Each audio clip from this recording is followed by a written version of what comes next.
যে ভারত এশিয়ার মাথা হয়ে উঠতে চেয়েছিল সেই ভারতই এখন এই অঞ্চলের সব দেশের মাথা ব্যথার কারণ হয়ে দাঁড়িয়েছে। দুই পাশে পাকিস্তান এবং চীনের মতো দুই শত্রু দেশ থাকায় ভারত দক্ষিণ এশিয়ার অন্য সব দেশের সাথে নিজেদের স্বার্থেই সুসম্পর্ক গড়ে তুলেছিল।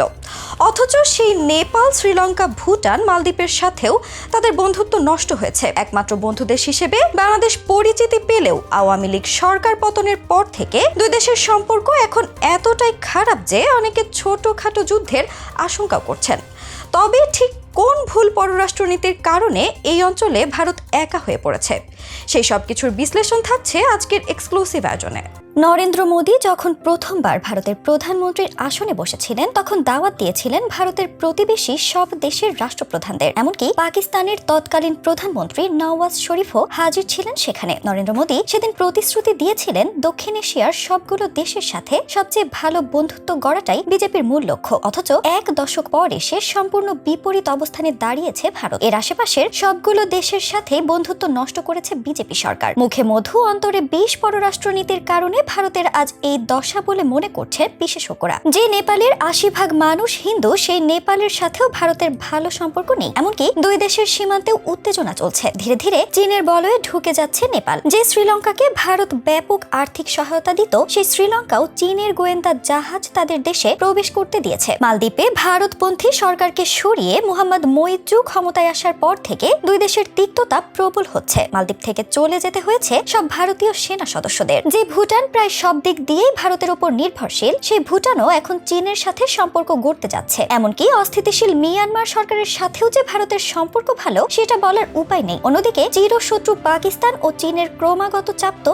আছেই। দক্ষিণ এশিয়াতে ভারতের একমাত্র বন্ধু রাষ্ট্র বাংলাদেশও এখন তাদের শত্রুতে পরিণত হচ্ছে। অনেক বিশেষজ্ঞ মনে করেন যে আমেরিকা ও রাশিয়ার মতো বড় দেশের সঙ্গে সম্পর্কের উন্নতি করার প্রচেষ্টায় নিজের প্রতিবেশী দেশগুলোর সঙ্গে সম্পর্ককে প্রাধান্য দেয়নি ভারত। সিনিয়র সাংবাদিক ও দ্য হিন্দুর কূটনৈতিক সম্পাদক সুহাসিনী হায়দার বলেন, নিজের প্রতিবেশীদের সঙ্গে সম্পর্কের বিষয়টা ভারতের পক্ষে কখনোই সহজ ছিল না। গত 10 বছরে সরকার নেইবারহুড ফার্স্টের কথা বলেছে ঠিকই, কিন্তু তা নিয়ে কোনো পদক্ষেপ নেয়নি। এ বিষয়ে খুব বেশি মনোযোগ দেওয়া হয়নি। প্রতিবেশী দেশগুলির সরকার সবসময় যে ভারতের পররাষ্ট্রনীতির সঙ্গে একমত হবে এমন ভাবাটা ভুল। ভারত তার প্রতিবেশীদের ওপর নিজের পররাষ্ট্রনীতি চাপিয়ে দিতে পারে না। প্রতিবেশী দেশগুলিতে লাগাতার পট পরিবর্তন হওয়ার ঘটনা থেকে সরকার এই শিক্ষাই পাচ্ছে। বাংলাদেশের পরিস্থিতি বিশেষভাবে গুরুতর, কারণ যেখানে ভারতের হাই কমিশন এবং দেশের 4টি উপদূতাবাস আছে তা সত্ত্বেও সেখানকার পরিস্থিতি সঠিকভাবে মূল্যায়ন করতে পারেনি ভারত। বাংলাদেশে ভারত কেবল একটি পক্ষের সঙ্গেই যোগাযোগ রেখেছিল এবং সে দেশের বিরোধীদের উপেক্ষা করেছিল। এখন এই ভুলের মাসুল দিতে হচ্ছে ভারতকে। খামখেয়ালি পররাষ্ট্রনীতিতে প্রতিবেশীদের সাথে সম্পর্কের ক্ষেত্রে দশকের পর দশক ধরে একতরফাভাবে কেবল ভারতীয় স্বার্থ আদায়কে রাখা হয়েছে। আর নয়াদিল্লির একচোখা এই দৃষ্টিভঙ্গির সবচেয়ে বড় শিকার বাংলাদেশ। মার্কিন থিঙ্ক ট্যাঙ্ক র্যান্ড কর্পোরেশনের নিরাপত্তা বিশ্লেষক ডেরেক গ্রসম্যান তার এক নিবন্ধে লিখেছেন, টানা 15 বছরেরও বেশি সময় কারচুপি ও ভোটারবিহীন নির্বাচন করে ক্ষমতায় ছিলেন শেখ হাসিনা, যেখানে নয়াদিল্লির প্রত্যক্ষ ও পরোক্ষ সমর্থন ছিল। আর এই সময়টাকে ভারত ও আওয়ামী লীগের সরকার দাবি করেছিল দুই দেশের সম্পর্কের কথিত সোনালী অধ্যায় হিসেবে। শেখ হাসিনা ভারত যখন যা চেয়েছে তাই দিয়ে গেছেন, তাতে বাংলাদেশের স্বার্থ রক্ষিত হলো কিনা এটি তার কাছে কোনোদিনই গুরুত্ব পায়নি। ফলে এই সময় দুই দেশের মধ্যে দ্বিপক্ষীয় বাণিজ্য, একতরফা ট্রানজিট, সীমান্ত নিরাপত্তা ও সন্ত্রাসবাদ সহ বহু বিষয়ে ভারতের সুবিধা মতো সব চুক্তি ও সমঝোতা হয়েছে। হাসিনা এখন মসনদে নেই, তাই আগের মতো ঘনিষ্ঠ ও ফলপ্রসূ সম্পর্ক বজায় থাকাটাও অনিশ্চিত। যেমন এরই মধ্যেই সীমান্ত নীতিতে পরিবর্তন আনার বার্তা দিয়েছে ঢাকা। ভারতকে সন্তুষ্ট রাখতে